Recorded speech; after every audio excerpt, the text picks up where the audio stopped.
It's early morning in Moiko. A new day begins in a Somali village.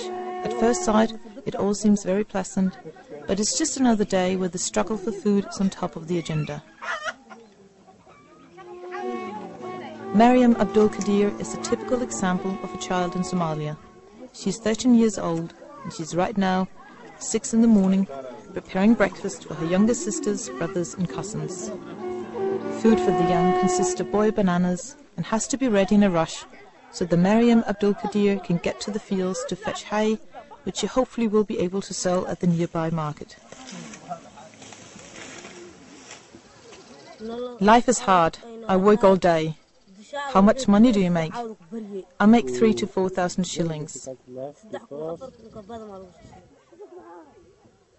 Moiko is a traditional Somali village. The clan consists of 250 families, but right now an additional 100 families are living here who also need to be fed. Families on the run from troubled areas in Somalia.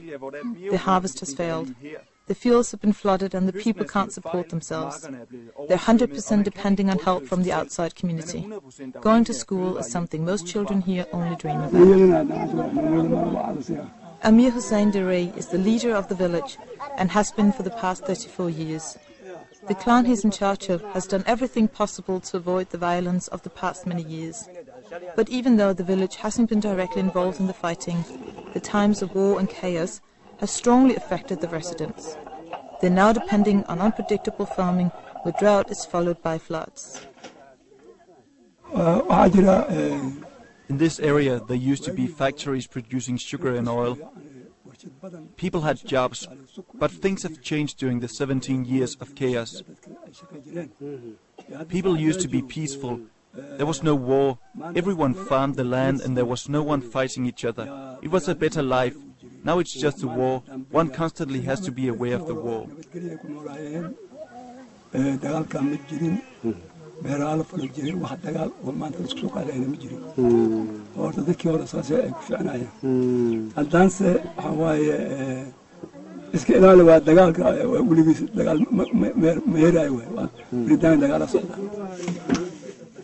Looking closer at the facts in Somalia, it draws a picture of a country frighteningly far away from our lives in the Western world. For every 1,000 child born in Somalia, only 775 will live to celebrate their 5th birthday. In an average Western country, the number is 995. Unfortunately, Mariam Abdul Qadir fits very well into the statistics. She is supposed to have 9 siblings, but the reality is that one died at birth with Mariam's mother.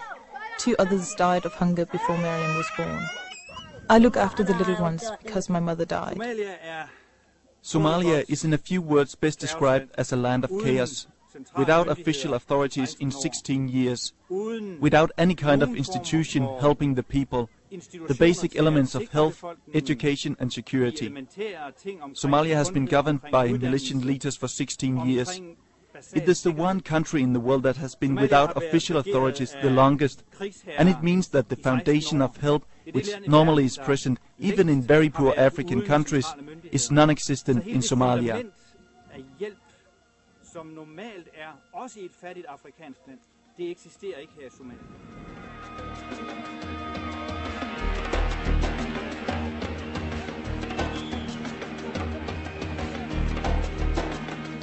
At the moment, the 14th attempt of establishing peace is negotiated to stop the chaos that has left the country the worst place in the world. Back in 1991, the country was virtually falling apart. Different clans were fighting for the power over the capital, Mogadishu.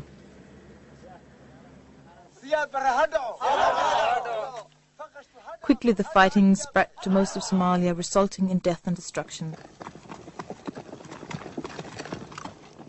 The international community watched silently, while more than 200,000 people died of famine. Only few tried to help.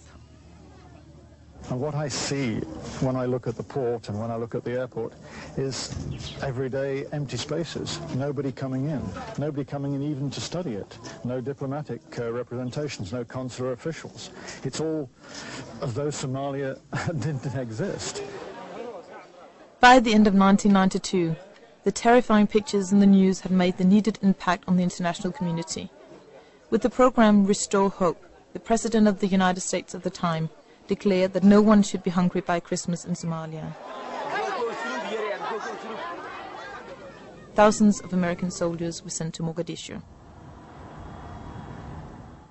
The program ended in a catastrophe. Pictures of cheering Somalis on shut-down wrecks of helicopters and the dead bodies of American soldiers dragged around the streets of Mogadishu left the international community in a state of shock. It was hard to find anyone willing to help the citizens of Somalia after that. International aid and sponsors disappeared. This was a conflict out of control, and no one wanted to get involved. I pray to God for the Somali people. I pray that they will find a way to raise themselves out of this anarchy and turmoil and to build some kind of society based on love instead of based on the gun. Even today, it is still the power weapons that control Somalia, and the situation is nearly as hopeless as then. When Somalia collapsed in the beginning of the 90s, it wasn't just the central authorities which ceased to function. All the major international help organizations and bilateral sponsors withdrew from Somalia, and the country was basically only kept going on humanitarian aid. Gone was all the help to rebuild the country, and the long-term help needed to maintain the development in Somalia disappeared. Udviklingen i gang i Somalia, den forsvandt. Different clans were fighting each other, and an Islamic group working for the introduction of the Sharia law took control of large parts of the country in June 2006. Half a year later, they were expelled by Ethiopian forces, which together with an interim government tried to create peace in Somalia, but so far with limited success.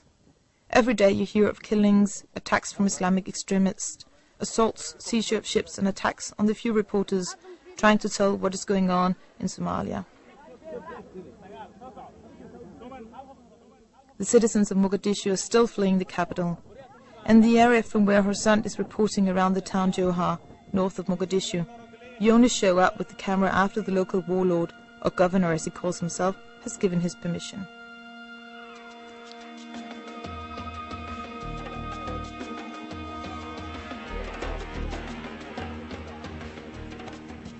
One of the few places where the sorely tried citizens of Mogadishu can escape to is a refugee camp, Sheikh Omar, in the town Johar, 90 kilometers or 3 days of walking from the capital.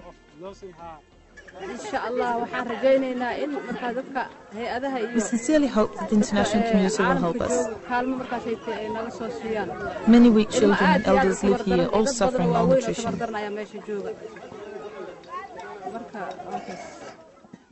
Approximately 800 families live here under conditions hard to believe. This is one of the children with problems. The child is 8 months old. It's a twin.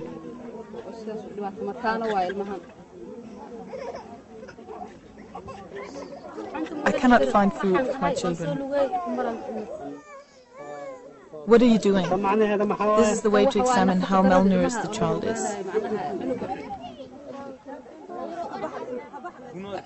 100,000 of people have been forced away from their homes and are living under miserable conditions in camps like the one you see behind me. This area was once known as the granary of Somalia. Today, 17% of all children are suffering from malnutrition.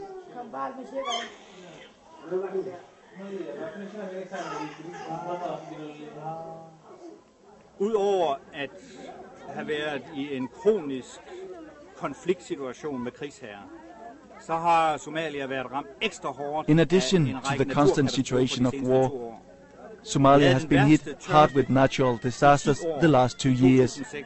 We have had the worst drought in 10 years in 2006, which followed by a serious flooding, which again was followed by more violent fighting in Mogadishu.